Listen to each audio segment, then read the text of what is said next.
All right, welcome back. Well, Sonny Young just told us about how the Paralympians were received in the United States of America. So let's continue the show by telling you what happened in Imo State. It was all about promise made and promise kept. Talking about what the governor promised the Paralympians from Imo State. They were promised $1 million each and a piece of land. And the dream has come true. And cars, I think. And cars as well. And it's heartwarming to see that the promise has been kept. Wale? Yep, it's fantastic, and I think they've created how do I call it? There's a tendency, there's a reputation now that they reward excellence. I remember that we also had the Paralympian who won a medal at London 2012, and from Imo State also got rewarded, and they followed it up by this one, and it's good to see that. Those are car keys being presented to the to the Paralympians. Wow, that's good. That's encouraging. The sum of $1 million was presented to them, certificate of occupancy, and a brand new car was to the athletes and their coaches, all of them that I just want to imagine what the other Paralympians who didn't have their state governments do this for them. What they are thinking about right now. They're thinking about coming from Imo next time. No, but there was a report a few days ago about an athlete who says she's from Imo, but that she wasn't called. But I hope that has been sorted out, so that she can also benefit from it. But this is very, very good. Very, very good. I'm happy that the Imo State government are leading the way. Remember when the under-17 won the World Cup, the Kelechi Iheanacho and co, the governor did the same thing. Those from Imo State were rewarded. But some states gave the entire team, gave everybody. Yes. Whether you are from the state or not. It didn't matter. But it didn't. But we must still commend what has been done. But it also begs the question: if the Imo State are doing this, what is the federal government doing? What's the federal government? Because the federal government should even be leading the way. Okay. Not even the states. Sonny Young told us about the President of America doing for the calling them to the White House, the same what they did for the Olympians. I'm expecting that we should do more from the federal government. Okay. All right. It's not about money all the time. Let them get reception, sense of recognition. All right. Let's go to Imo State and listen to the Chief of Staff to the Imo State Governor, who represented the governor, and of course, one of the gold medalists, Josephine Orji. And we'll be back for more on Sports Tonight. And today, what can we say than to thank God for giving us men and women like you? With a plot of land in Owerri city capital. Congratulations.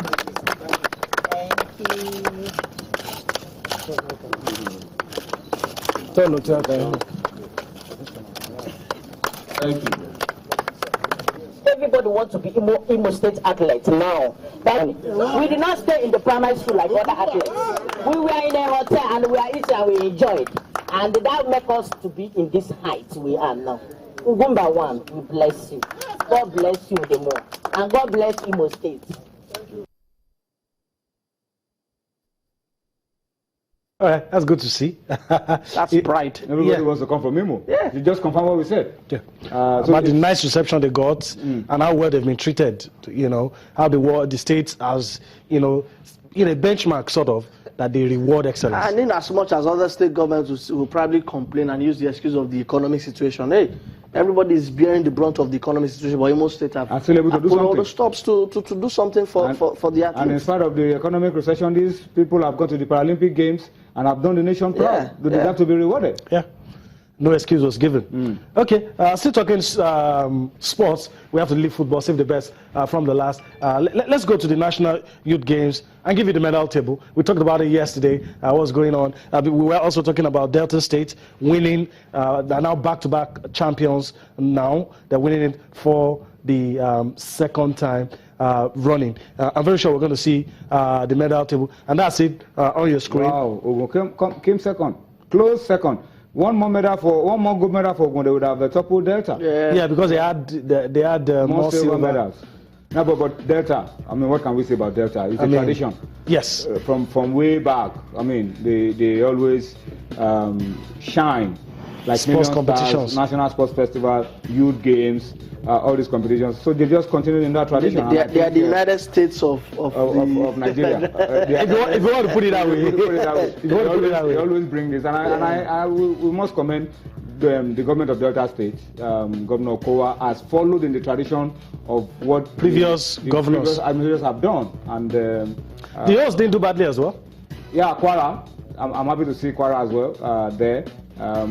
My state, Kogi, they didn't go for the games, and it's worrying. Yeah, really. Some states didn't turn up. Didn't turn up. I want to say something about everybody gives their young ones an opportunity to compete at this stage.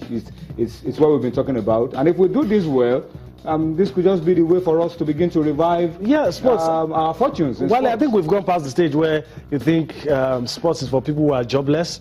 Sports is for people who can cut it with their education. I think we've gone past that now. Yeah, of course. I think what we've seen in developed climes have shown that you can combine football, sports, and education. Did you see the picture of the US under-17 team trying to do their homework while in Jordan? They're trying to do their homework, even they give them homework coming into the World Cup. To the World Cup. Get this done before you come back. And we have a lot of Nigerian athletes, El Paso, Texas, combining education with sports. It works well. And this is the youth games. Yeah. This is youth games where it gives an opportunity for these young ones to begin to have a feel of what it takes to compete, to represent your state, to represent yourself, and begin to develop that culture of becoming a professional athlete in the future. So we shouldn't joke with things like this, these opportunities, and I hope that subsequently every state will be mandated, just like the National Sports Festival, to bring a team to compete here. And in as much as I don't want to be carried away of this, we also have to say that, hey, the next couple of years, where are these talents? Do we even have people who are there to spot monitor or source for talents? That's a key question. Do you have someone, okay, this is football, this is basketball, do we have someone who is there and looking for talents for the states? Is it incorporated into their plans? These are things we should take away from this, because it's a nice gesture. The sports minister was there at the opening ceremony, but hey, what are the lessons we are going to learn? Next year, are we going to see some of these athletes feature even at National Youth Festival level? There's going to be the Youth Olympics. Yeah. Which is going to be, unfortunately for us, the last Youth Olympics we couldn't participate because we were there, and then the issue of the Ebola came up. Our athletes had to return. Yeah. But I hope that the best from these games will get an opportunity at the Youth Olympics, and we can begin to build it up from there. Provide the next stage for them to develop and continue to monitor them until we get and cashing on their enthusiasm, because young people are very enthusiastic. They're not competing for money or anything. From the pictures, just raw passion. These guys are happy to be there. In fact, we have rowing.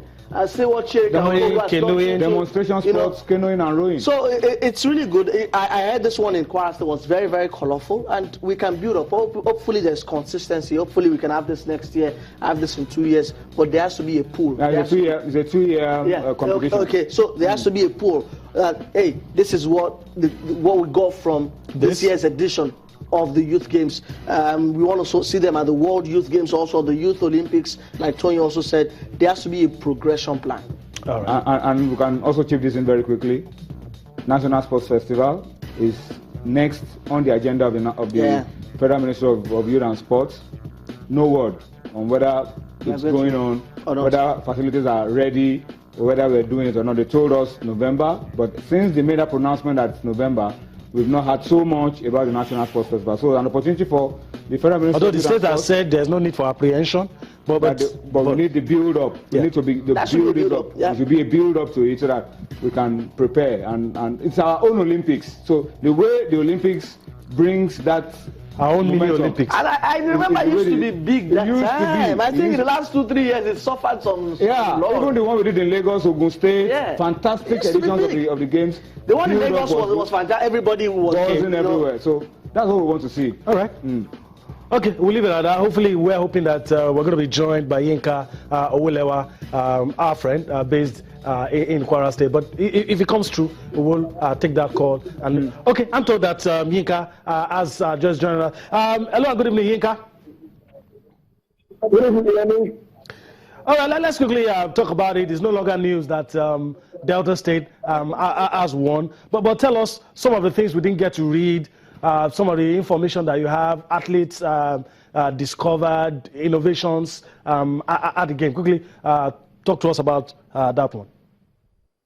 Well, in terms of talent discovery, I don't think there's anything new from what we had at the first edition.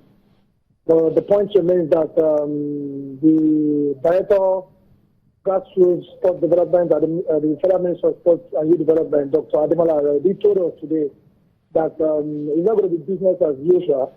They're going to take very good care of anybody, any potential that they must have discovered at this particular game this time around, and make sure that it's not just like before, that maybe at the Youth Olympics or the African Youth Games, that we don't find them there. It's going to be basically those who are participated this time around that are going to feature in the next African Youth Games.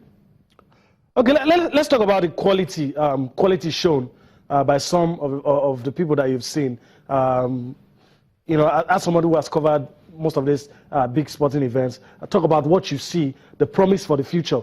Should we just fold our hands and relax that we have it now, or there's still a lot of work to be done? Well, one of the things that is most needed is facilities. Many people, many colleagues who covered this program together will agree with me that the quality of facilities at the University of Ilorin Sports Complex is really, really assisted in bringing out the best in some of these young people that are on display at the second edition of the National Youth Games. Good for the game. Ilorin is going to host the game in the next edition. Okay. So they are the MOU that is signed before the hosting right of this particular one was that they are going to host 2 editions, this one and the next one. Now, the point is just like my concern is when some of these states go back to their states, can the state boast of the kind of facilities that the University of Ilorin, and that's where the major problem is. And that's where Nigeria needs to do something. Like we're talking to, I think Alhaji Ibrahim Galadima about 2 days ago. He said we are already late for Tokyo 2020. That is an event that is in 4 years' time. And the point is just preparation. When some of these athletes go back to their state, that's the end. So the federal government needs to do something as far as that is concerned, so that we just don't waste our time and money doing this. All right, Inga, I want to thank you for your time on the show tonight. Thank you for all that you've said. Hopefully, we'll get more information from you as the days go by. We're going to go on a quick break now. When we return, we'll talk about what's going on in the Nigeria Professional Football League. Guys, maybe we should just quick word. What happened yesterday, Ifeanyi Ubah, and just your opinion before we go on that quick break. A lot of people have waded in with their opinion, but from what you saw, the pictures, what's your summary of everything that happened? My summary still remains, the moment you still don't have critical games like that on television, where you want to bring your analysis from, you just can't really reach 100%. Okay. Your appreciation of whatever has happened, because you are left with hearsay, you are left with pictures. I know pictures even say more than 1,000 words, especially what we saw yesterday. And this is the video. This says a whole lot, and this is a shame. This is taking football to the 80s. When there was hooliganism in Europe. This is taking football back. This is a major drawback. This is a shame of football, and this has to be condemned in every form. Yeah. In every form. Even if you are fighting for a just cause, this is not the way to fight for a just cause. You have to respect football. Football requires that a game ends in under 90 minutes. This game did under 90 minutes, and those who impeded this game not to end in 90 minutes have disrespected the game. That's the truth. They've brought the game into disrepute. And like I said, if you don't have games on television, this will happen. This will continue to happen.